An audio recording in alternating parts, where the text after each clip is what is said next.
400 కోట్ల రూపాయలు, అక్షరాల 400 కోట్ల రూపాయలు, మొత్తం 2000 రూపాయల నోట్ల కట్టలే 2 భారీ కంటైనర్లలో తరలిస్తుంటే అడవి మార్గంలో రోడ్డుకు అడ్డంగా ఒక ముఠా వచ్చింది.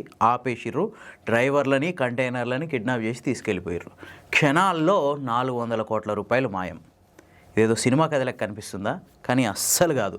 భారతదేశంలో జరిగిన అతిపెద్ద దారి దోపిడీ. 3 రాష్ట్రాల సరిహద్దు ప్రాంతం అది. కర్ణాటక, మహారాష్ట్ర, గోవా. ఈ 3 రాష్ట్రాల సరిహద్దు ప్రాంతంలోని బోర్లేఘాట్ అనే ఒక ఏరియాలో జరిగిన ఈ దారి దోపిడీ ఇప్పుడు భారతదేశ వ్యాప్తంగా సంచలనం సృష్టిస్తుంది. ఇది జరిగింది ఎప్పుడో తెలుసా? అక్టోబర్ 16వ తారీఖున. కానీ ఇన్ని రోజులు పోలీసులు దాచిపెట్టి ఫైనల్గా విషయం బయటపడ్డది. ఫస్ట్ ఈ విషయం తెలవగానే కామన్ మ్యాన్కి వచ్చే డౌట్లు ఏంటంటే అసలు ఈ డబ్బు ఎవరిది, ఎక్కడి నుంచి ఎక్కడికి పోతుంది? ఇంకోటి ఏంటంటే మొత్తం 2000 రూపాయల నోట్లు అంటున్నారు కదా, అసలు 2000 రూపాయల నోట్లు చలామణిలోనే లేవు కదా, మరి ఇంత డబ్బు ఎవరిది, ఎక్కడికి పోతుంది? ఈ డౌట్లు కామన్ మ్యాన్కి ఎవరికైనా వస్తాయి. ఫస్ట్ ఈ డబ్బు ఎవరిది అనే దానికి మాత్రం పోలీసులు కానీ ఆ 3 రాష్ట్రాల ప్రభుత్వాల్లో ఏ ప్రభుత్వం కానీ దీని మీద క్లారిటీ ఇవ్వట్లేదు. ఇక డౌట్ నెంబర్ 2, ఎక్కడి నుంచి ఎక్కడికి వెళ్తుంది? ఈ విషయం కూడా క్లారిటీ ఇవ్వట్లేదు ఎవరు. వాస్తవానికి 3 రాష్ట్రాల సరిహద్దుల్లో జరిగింది కాబట్టి 3 రాష్ట్రాల పోలీసులు కంబైన్డ్గా ఈ కేసుని డీల్ చేయాలి. కానీ మీదంటే మీదని చెప్పి మహారాష్ట్రలో ఉన్న నాసిక్ పోలీసులు, కర్ణాటకలో ఉన్న బెలగావి పోలీసులకు ఒక లేఖ రాసేసారు. ఈ సరిహద్దు పంచాయతీ వల్లనే ఈ కేసు బయటపడ్డది, లేదంటే 3 నెలల నుంచి ఈ కేసు చాలా సీక్రెట్గా ఉంచారు. ఇక డౌట్ నెంబర్ 3, మొత్తం 2000 రూపాయల నోట్ల కట్టాలంటారు కదా, అసలు 2000 రూపాయల నోట్లు చలామణిలోనే కనిపించడం లేదు, బ్యాంకులలో కూడా లేవు. రిజర్వ్ బ్యాంక్ ఆఫ్ ఇండియా 2023 మే 19వ తారీఖున మొత్తం 2000 రూపాయల నోట్లని ఉపసంహరించుకుంటున్నాం, ఇవి చలామణిలో లేవు, కాకపోతే లీగల్గా చెల్లుబాటు అవుతాయి కానీ చలామణిలో ఉండవు అని చెప్పి ప్రకటించింది.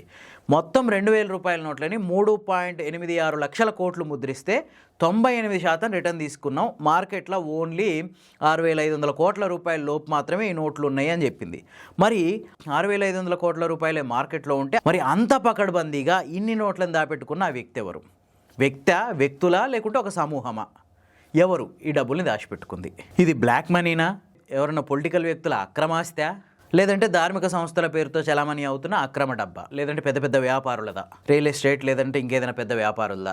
ఈ ప్రశ్నలు ఏటికి పోలీసుల దగ్గర నుంచి సమాధానం రావట్లేదు. కానీ కొన్ని రూమర్లు మాత్రం సాగుతున్నాయి మహారాష్ట్ర అట్లాగే కర్ణాటక ప్రాంతాల్లో. ఫస్ట్ రూమర్ ఏంటంటే ముంబైకి చెందిన రియల్ ఎస్టేట్ వ్యాపారి కిషోర్ శెట్టి అనే వ్యక్తిదే ఈ డబ్బు అని చెప్పి ఒక రూమర్ నడుస్తుంది. ఇది ఎంతవరకు వాస్తవమో అవాస్తవమో తెలియదు. ఇక రెండోది ఏంటంటే గోవాలో బాలాజీ ట్రస్ట్ అనే ఒక ట్రస్ట్ ఉంది. ఇది పూర్తిగా ధార్మిక కార్యక్రమాలకు పరిమితం. ఆ ట్రస్టుదే ఈ డబ్బు, వాళ్ళ అక్రమార్జితమే ఈ డబ్బు అనే ఒక రూమర్ కూడా నడుస్తుంది. ఈ రెండిట్లలో దేన్ని కూడా పోలీసులు క్లారిఫై చేయట్లేదు, అట్లని ఖండించట్లేదు. అసలు ఈ కేసు ఎట్లా నమోదైందో ఒకసారి చూద్దాం. 2025 అక్టోబర్ 16వ తారీఖున నేను ఈ బోర్లేఘాట్లో వెళ్తుంటే కొద్దిమంది వ్యక్తులు వచ్చి నన్ను కిడ్నాప్ చేసిర్రు అని చెప్పి సందీప్ దత్తా పాటిల్ అనే ఒక వ్యక్తి, విరాట్ గాంధీ అనే ఒక వ్యక్తి ఆదేశాలతో విశాల్ నాయుడు అనే ఒక వ్యక్తితో పాటు ఇంకో 4 కలిసి ఈ కిడ్నాప్కి సూత్రధారులు వీళ్ళంతా అని చెప్పి నాసిక్ పోలీసులకు కంప్లైంట్ చేసిర్రు. అప్పటి నుంచి ఈ కేసు రన్ అవుతుంది. కానీ ఇది ఎంతసేపు కిడ్నాప్ కేసుగానే ఎంక్వైరీ జరుగుతుంది. కానీ ఒక్క అడుగు కూడా ముందుకు వెళ్ళే 3 నెలలలో. ఫైనల్గా ఏమైందంటే 2026 జనవరి 6వ తారీఖున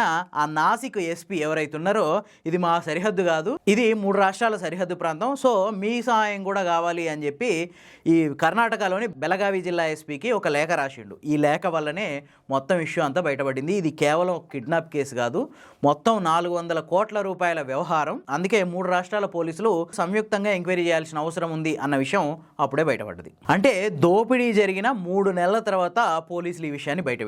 ఇక్కడ ఇంకో వచ్చే అనుమానం ఏంటంటే పోలీసులు కేవలం సరిహద్దు పంచాయతీల వల్ల ఇంత పెద్ద కేసును తొక్కిపెడతారా, లేదంటే కావాలనే తొక్కిపెట్టిర్రా, ఎవరినైనా కాపాడడానికి ఈ కేసు బయటికి రాకుండా చూసుకుర్రా, లేదంటే నిర్లక్ష్యమా? ఈ 400 కోట్ల వ్యవహారం అయితే ఏ పోలీస్ అయినా నిర్లక్ష్యం వహించాడు, ఎందుకంటే అది చాలా పెద్దోళ్ళ విషయం కాబట్టి. సో ఇక్కడ చాలా మంది అనుమానాలు ఏంటంటే కావాలనే పోలీసులు 3 నెలల పాటు ఈ కేసుని సీక్రెట్గా ఉంచిర్రు అనేది ఒక ఆరోపణ. మేబీ అయి ఉండొచ్చు, ఎందుకంటే అది సెక్యూరిటీ రీజన్స్ కూడా ఉండొచ్చు. సరే, ఏది ఏమైనా భారతదేశంలో జరిగిన అతిపెద్ద దారి దోపిడీ ఇది. కానీ ఇప్పటి వరకు కూడా ఈ డబ్బు ఎక్కడికి వెళ్తుంది, ఎవరిది, ఎవరి ఆధీనంలో ఉంది, ఈ విషయాలు మాత్రం బయటికి రావట్లేదు. అయితే నాసిక్ పోలీసులు మాత్రం ఒక 5గురిని ఈ కేసులో నిందితులుగా గుర్తించారు. వాళ్ళు జయేష్ కదమ్ అనే వ్యక్తి, విశాల్ నాయుడు అనే వ్యక్తి, సునీల్ దుమాల్ అనే వ్యక్తి, విరాట్ గాంధీ, జనార్దన్ తాయి, ఈ 5గురిని నిందితులుగా గుర్తించారు. కానీ ఇప్పటికి కూడా ఈ డబ్బు ఎక్కడ ఉంది, డబ్బు విషయం ఏమన్నా తెలిసిందా అనే విషయాలు మాత్రం వెల్లడించట్లేదు.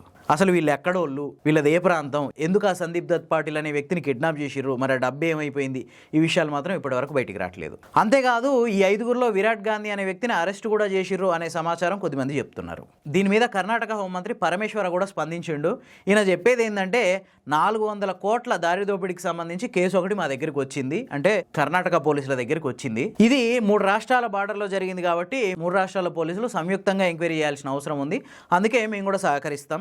దీని మీద ఒక సిట్ కూడా ఏర్పాటు చేసినాం, మొత్తం ఎంక్వైరీ అంతా కంప్లీట్ అయిపోయినాక పూర్తి వివరాలు బయట పెడతాం అంటున్నాడు. సరే, ఇంత పెద్ద కేసు విషయంలో ఇప్పుడు దేశవ్యాప్తంగా వస్తున్న డౌట్ ఒకే ఒకటి, 2000 రూపాయల నోట్లు రద్దయినాయి కదా, 400 కోట్ల 2000 రూపాయల నోట్లు ఒకే దగ్గర ఎట్లా జమ అయినాయి, దీని వెనక ఎవరున్నారు? సామాన్యుల దగ్గర ఒక 2000 రూపాయల నోటు కూడా లేదు నాకు తెలిసి ఇప్పుడున్న పరిస్థితుల్లో. మరి అట్లాంటిది ఇంత మొత్తంలో ఈ డబ్బు ఎక్కడి నుంచి వచ్చింది, ఎవరిది? ఇవి రాజకీయ నిధులా, లేదంటే హవాలా నిధులా, లేదంటే ఎవరన్నా రియల్ ఎస్టేట్కి సంబంధించిన నిధులా, ఇందాక చెప్పుకున్నట్టు ఏదైనా ధార్మిక సంస్థకు చెందిన అక్రమార్జితమా, లేదంటే వీటన్నిటికంటే ఇంకేదైనా పెద్ద స్కామా? 400 కోట్ల రూపాయలంటే చిన్న మొత్తం ఏం కాదు, ఇది ఒక పెద్ద ఆర్థిక నేరం. నాకు తెలిసి భారతదేశ చరిత్రలో ఇదే అతిపెద్ద దారి దోపిడీ అయి ఉంటుంది. అదేదో జులై సినిమాలో ఉంటుంది కదా, కంటైనర్ నిండా డబ్బులు వస్తుంటే హీరో వాటిని కనిపెట్టి లాస్ట్కు బ్యాంక్ దగ్గరికి తీసుకొస్తాడు. అట్లనే ఈ కంటైనర్ల కొద్ది డబ్బులు, అది కూడా 2000 రూపాయల నోట్లు ఎవరివి? ఈ మొత్తం కేసు ఎప్పటికైనా బయటపడుతుందా? ఎంక్వైరీ పూర్తి చేసి ఈ విషయాలను ఎప్పటికైనా పోలీసులు బయట పెడతారా, లేదంటే ఒక పెద్ద సీక్రెట్గా మిగిలిపోతుందా? మీ అభిప్రాయం ఏంటో కామెంట్స్లో చెప్పండి. ఈ వీడియో కనుక మీకు నచ్చితే లైక్ చేయండి, షేర్ చేయండి. ఇలాంటి మరిన్ని ఇంట్రెస్టింగ్ టాపిక్స్ కోసం ది ఫోర్త్ ఎస్టేట్ ఛానల్ని సబ్స్క్రైబ్ చేసుకోండి.